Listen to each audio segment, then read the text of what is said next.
दोस्तों स्वागत है आप सभी का एक नए वीडियो में। तो सकट चौथ आज है या कल, कब रखा जाएगा सकट चौथ का व्रत, जानिए पूजा और इसके शुभ मुहूर्त के बारे में। दरअसल बहुत लोगों को कंफ्यूजन है कि आज या कल सकट चौथ कब रहेगी और इसका व्रत कब रखा जाएगा, चांद के उदय का समय क्या है, यानी चांद जी को अर्घ देने के बाद ही व्रत का पारण किया जाता है। ये सब कुछ जानना बेहद जरूरी है। तो आइए जानते हैं सकट चौथ के बारे में, शुभ मुहूर्त, पूजा विधि और चंद्रोदय का समय। आप हमारे साथ बने रहिएगा, जानेंगे हर एक अपडेट। चलिए शुरू करते हैं। हिंदू धर्म में माघ महीने में आने वाली सकट चौथ का खास महत्व होता है। इस व्रत में भगवान गणेश जी की पूजा होती है। इस दिन माताएं संतान की लंबी उम्र की और पुत्र प्राप्ति के लिए कामना करती हैं और निर्जला व्रत रखती हैं। तो इस साल सकट चौथ का जो व्रत है वो 28 यानी आज नहीं 29 जनवरी को रखा जाएगा। सकट चौथ को संकष्टी चतुर्थी, वक्रतुंडी चतुर्थी, तिलकुटा चौथ के नाम से भी जाना जाता है। संकष्टी चतुर्थी का व्रत वैसे तो हर महीने में होता है, लेकिन माघ महीने में पड़ने वाली ये संकष्टी चतुर्थी का बड़ा महत्व है।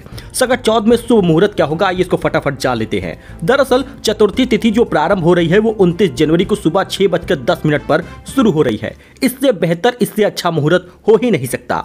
जी हाँ दोस्तों, संकष्टी चतुर्थी का जो समापन होगा वो 30 तारीख को सुबह 8:54 पर होगा।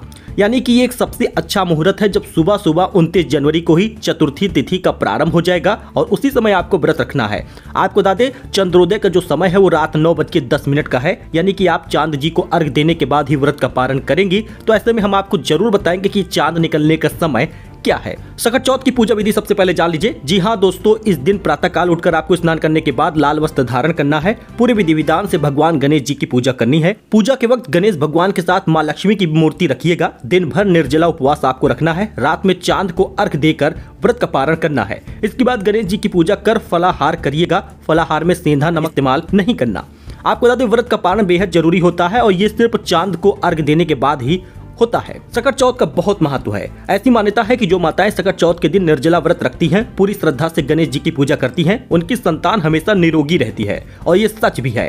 और इसके साथ ही जिसको पुत्र प्राप्त नहीं हो रहा उसे पुत्र प्राप्ति भी होती है। बस श्रद्धा के साथ सच्चे मन से निर्जला व्रत रखना होता है। ये व्रत करने वालों पर गणपति भगवान की विशेष कृपा होती है।